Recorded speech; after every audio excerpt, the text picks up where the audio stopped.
The Bhagavad Gita says, the true renunciant is not one who is not working, but the one who has renounced the fruits to the actions. And what is the test of that renunciation? Everybody can say, I am doing this for the pleasure of God. What is the proof?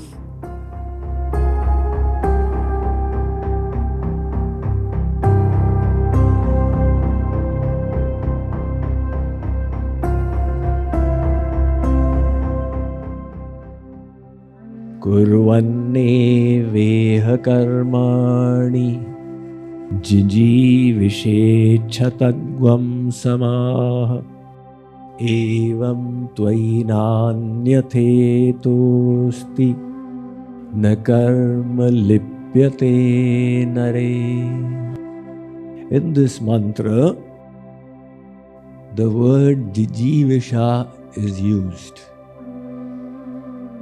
Jijivisha is the desire to live. It comes from God Himself. He is eternal.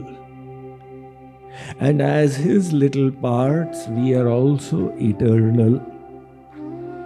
But in material existence, our consciousness is tied to the body. And so we experience the phenomenon of death, which goes against the instinct of the soul. So the soul desires to live. If somebody is fed up of their life and say it would be better that I die, you place your hand around the person's neck. So what are you doing? You said you wish to die, I'm going to help you. Hey, don't you dare. They will bear tons of miseries and yet desire to keep living. So this urge to live is there. Now, the bhogi, the person who seeks to enjoy the world, is attached to the pleasures and the things of the world.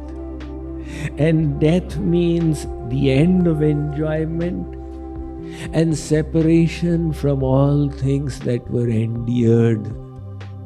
And hence, the worldly person fears death. It is considered the biggest fear in life. So the worldly person seeks to live. A devotee also seeks to live, because the devotee realizes the value of the human form and wishes to put it to good use. So a devotee thinks, I have this brief opportunity, let me use it to the best. One priest arrived at the gas station on the Friday of the long weekend. There was a huge line. The attendant at the gas station, when the priest's numbers came, said, Sir, what to do? People wait until the last minute before filling the gas, hence the long line. The priest said, the same is in my profession as well. They keep waiting until death is about to come. So, the idea is not to wait till the last, but to use our life properly. Now here, Sri Aurobindo in his Bhashya of this Ishavasya has emphasized the word eva. Kurvanneva karmani. O human beings, strive to do your karma. By eva, the emphasis is given. If you wish to understand the word karma a little deeply, there are three kinds of karma. One is the Sanchit Karma of endless lifetimes, the stockpile of your karmas of endless lifetimes. From that, when you come down every time, God takes one portion and gives it to you.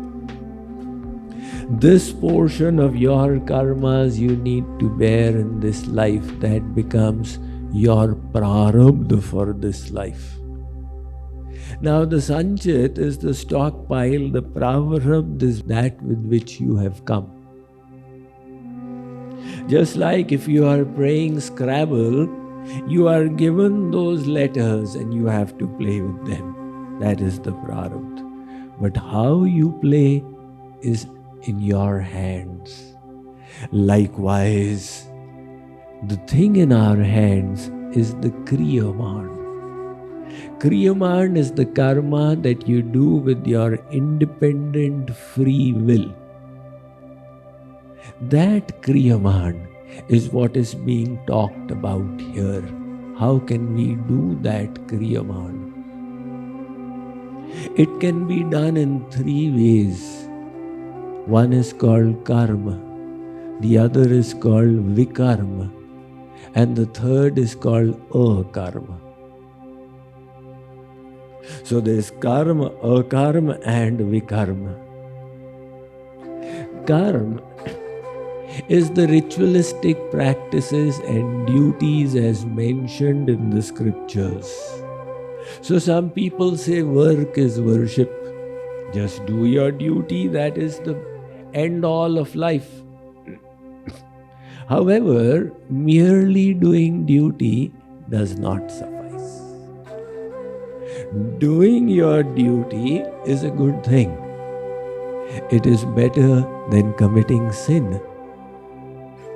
But if you just do your worldly duty, if you do the karma that is written in the scriptures, it will either give you the opulences of the world or elevation to the spiritual abodes.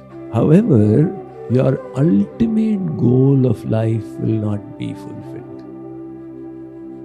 So the second option then is Vikarma. Vikarma is not an option.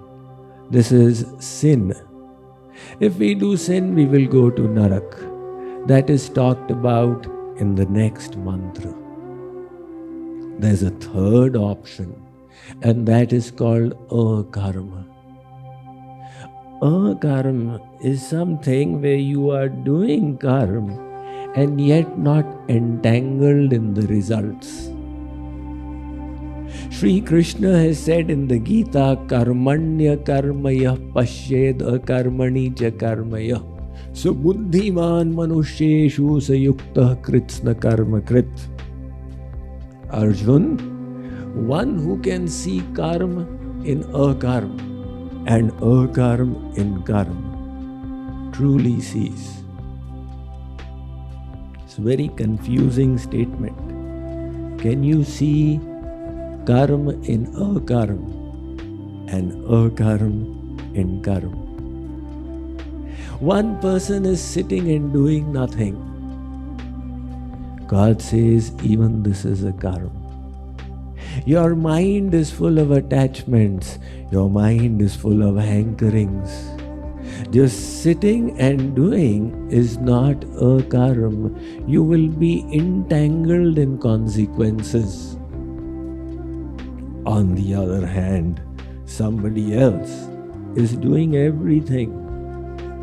And yet God says he is doing nothing. Why? Because he has no attachment to the results.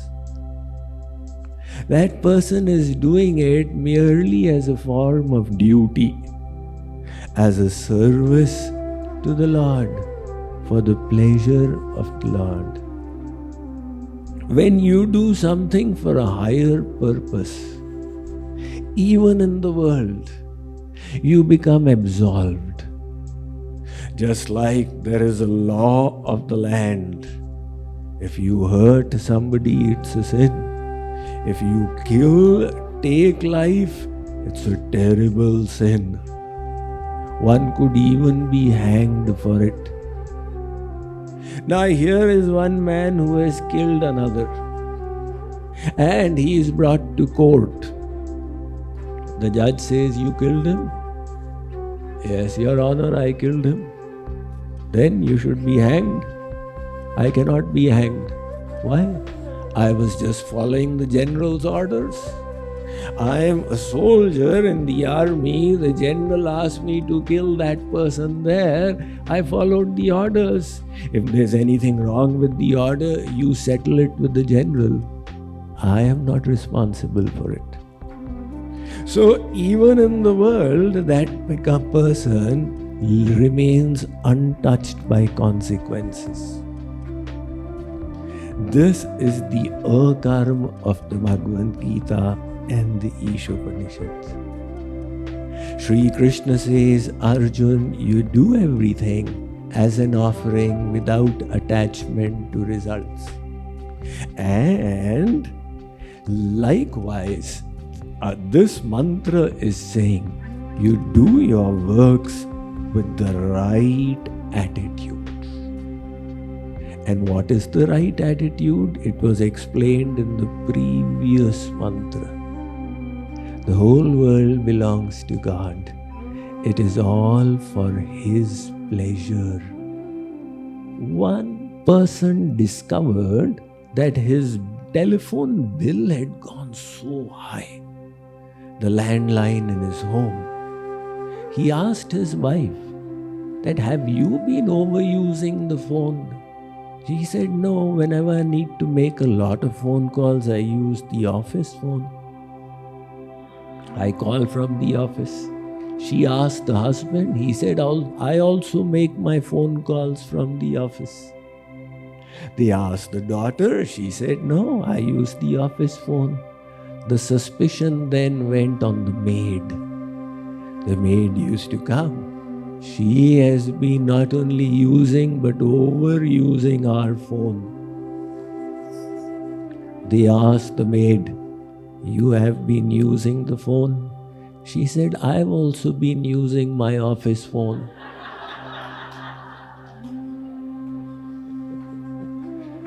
So, it's the misuse when you think everything is for me. And the spiritual consciousness flips it around. Everything is His, and it is for His pleasure.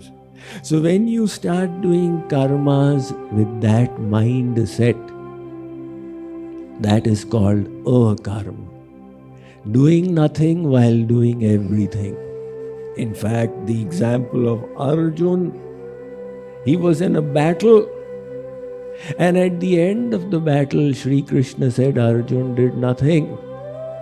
And why not? Because Arjun had no attachments to the results. So what he was doing was a multiplication in zeros. You multiply 100 with 0, the result is 0. You multiply 1,000,000 with 0 and the result is still 0. So likewise, this mantra is saying that you do Akarma. Another name for that Akarma is Karma Yoga. So when you are doing Karma Yoga, the important thing is the detachment from the results. That detachment is your guarantee. If you are detached, then you are not going to be entangled, embroiled. That is why the Bhagavad Gita says, Yastu karma phalatyagi satyagitya vidhiyate. The true renunciant is not one who is not working. He is saying, work hard. But the one who has renounced the fruits to the actions. And what is the test of that renunciation?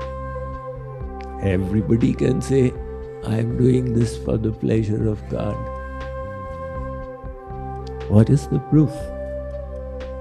The proof is that when the results are reverse, it does not disturb you. If you become inordinately disturbed, I tried so hard, it did not work out. That means the results were not being offered to God but to yourself. And if you were doing it in the spirit of Krishna Arpanam, you'll then rationalize it. Maybe Shree Krishna wanted it like this. Who knows? The first few satsangis I made, there was a girl. Maharajji engaged her in seva. And her seva was to go and do chanda for a construction that was happening in the Guru Ashram. So, she was doing this. She would go out collecting donations. And Maharajji had teamed her up with a college professor, a lady who was also a satsangi. The two of them would go. Now, generally, when you go around trying to collect like that, the average is 1 out of 10, which means 9 you'll get negatives and 1 positive. So on this particular day, from morning, they had 27 misses, and they both got disturbed. In those days, the satsang was very small, and people could even call Maharajji. There was no mobiles, of course, on the landline. So they gave a call. Maharajji came on the line. They said, Maharajji, we've got such bad luck. Since morning, not one success. And Maharajji had a hearty laugh. On that, the matter ended. They put the phone down. And then they said that if Maharajji is happy, then why should we be sad? We are doing it for his pleasure. If he is unaffected by it, why should we be affected by it? And then they put 2 and 2 together, that the Guru's purpose is served more when we don't succeed than when we succeed. If we succeed, it will gratify our ego. But if we don't get a donation, we will learn humbleness, we will learn tolerance, we will grow in our emotional maturity. Likewise, what is pleasing to God, He alone knows. Our job is to do our best and to leave to God all the rest. So the mantra is stating that with the right kind of attitude, you do your works, and that will be called Akarma, which means while doing everything, you will also be doing nothing, because there will be no consequences of those actions.